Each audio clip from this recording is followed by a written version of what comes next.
What's going on, guys? 8-Bit Glitch 79 here, and we're back for a little Floydomania.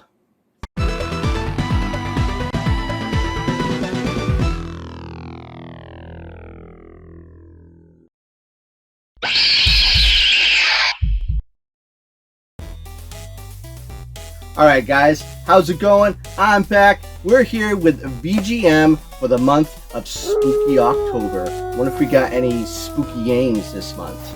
So if you don't know what VGM is, of course, I'm going to go through the rant again. It's a subscription service that sends you retro video games every month.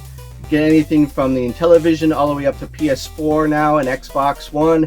So almost anything's fair game except for current gen. So yeah, you just pick the systems you want to get for. Keep your list updated for those systems on your account. Any games you get outside the service and any games you get in the box, make sure you put them on those lists.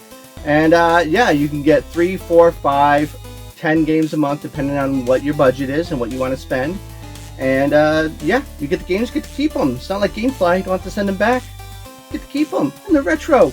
Come on, win-win. So let's open the box and see what we got. Alright. Let's see. Bubble wrap. Okay, we got the cards. There's always the card. Yeah, baby! We got the non-Tony box, which means we got a free game, which means I get the 3 games a month, so we should have 4 games in the box this month. Fantastic. And then next, what do we got? The next card is the thanks for subscribing. Share your box on social media for a chance to win some games. Yada, yada, yada. Typical business stuff. And, okay, we got something else here. Oh, we got, speaking of Floydomania, perfect shirt. We got the Floydomania sticker or decal. I'm not sure which. It feels like it could be a decal. I might have to put this, if it is, I might have to put this on my car window. So yes, Floydomania sticker. Alright, so now let's get to what we came for, which is, okay, 1, 2, 3, dude, 4 NES games. This has got to be the box for the year. I don't think I've gotten a box with nothing but NES in it yet, so this is going to be awesome. So let's go with the first game on the top. Let's see, got it. You can see it first. And we got Breakthrough. Alright, a Data East arcade game. So awesome. This is actually, I played this in the arcade. It's a pretty fun game. Don't know if I played it on the NES. I'm not sure. I might have. I'm just not recalling, you know, back in the day, whatever. But Breakthrough for the Data East. Awesome addition, and the cart looks in fantastic condition. I don't see anything really like horrible. The label is in decent shape. Even the back label is pretty decent. So awesome addition to the collection here. Fantastic. Inching my way to a complete set, which probably is not going to happen given the price of some of the games, but we will see. Alright, next up we got, alright, oh, it's got a battery save because it's got the gold label on the back. We've got probably one of the worst label art for an NES title right here. This is like up there in the top 3, I would say. Shingen the Ruler. They put, now the original, the box, I always wondered if the box itself for this game looked like this, but it doesn't. It has the actual picture that these things are covering up, which is a shame because it's a pretty awesome cover. But they put like instructions or information you needed for the game on the label itself.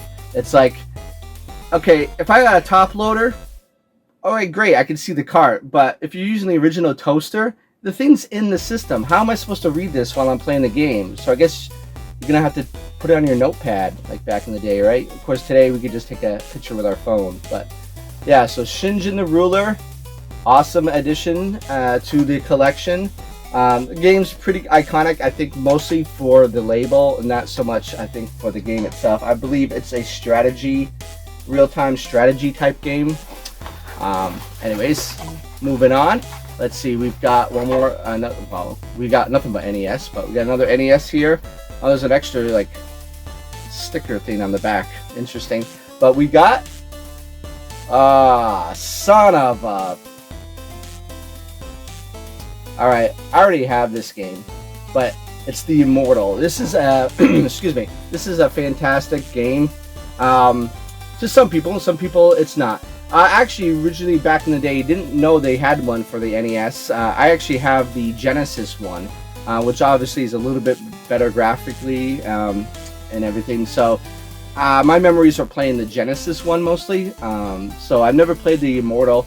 If you watch AVGN, he did a fantastic episode about this game. I don't know if it was, I'm trying to remember if it was specifically the NES or the Genesis version, or just the Immortal in general, probably. I don't know. But he did a great episode where it was like a one-take, one-shot, where he walked, the camera followed him, and he went from like a room to room, and he had it like set up, kind of like this game where you go from room to room and level to level. And he kind of did that same thing while he was giving the review of the game, and it was pretty fascinating. I remember him saying it was one of the hardest episodes he did and longest.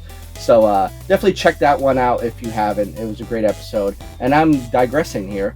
But anyways, the Immortal, you're like this wizard going through this dungeon, and yeah, there's like traps, enemies of course, but there's all these traps. There's the tiles that will like kill you, and it's like you gotta try to remember those ones when you come back through again the second time, third time, fourth time, because you will die a lot in this game.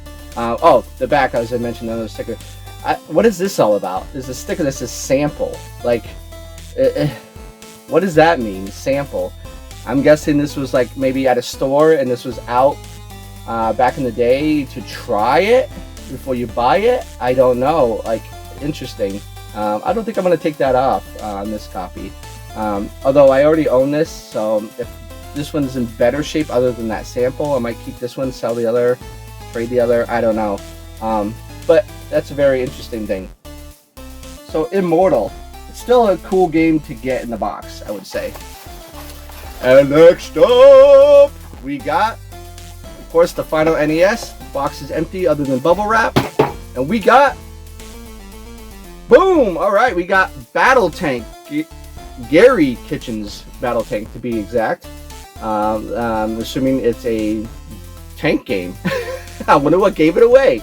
I never played this one, so I'm gonna guess this is like, I know that's not the right word probably for a tank, but to describe it the best, in the cockpit, so to speak, like like Top Gun or something. You're probably like in the tank driving it, and you don't see the tanks per se. Yeah, that's my guess. I've never played this one. This is Absolute Entertainment. I don't know how many games Absolute did. That logo is not very like familiar. I've seen it before, but it's not like, it's not like Capcom or Konami or anything. But so interesting. I'm gonna look up to see what other games Absolute made. But Battle Tank for the NES. So we got 4 NES titles this month. We got Battle Tank, Shingen the Ruler, Breakthrough, and the Immortal. So my pick for this month is the Immortal. I already have that one, so I'm not going to count that one. So out of the other 3, I would say I'm kind of excited about Breakthrough, because I played that in the arcade, and it's a pretty decent arcade game, so I'll be interested to see how it transfers over to the NES. So with that, guys, what is your pick for this month? And I hope you're having a spectacular October. And with that, guys, I'm glitching out.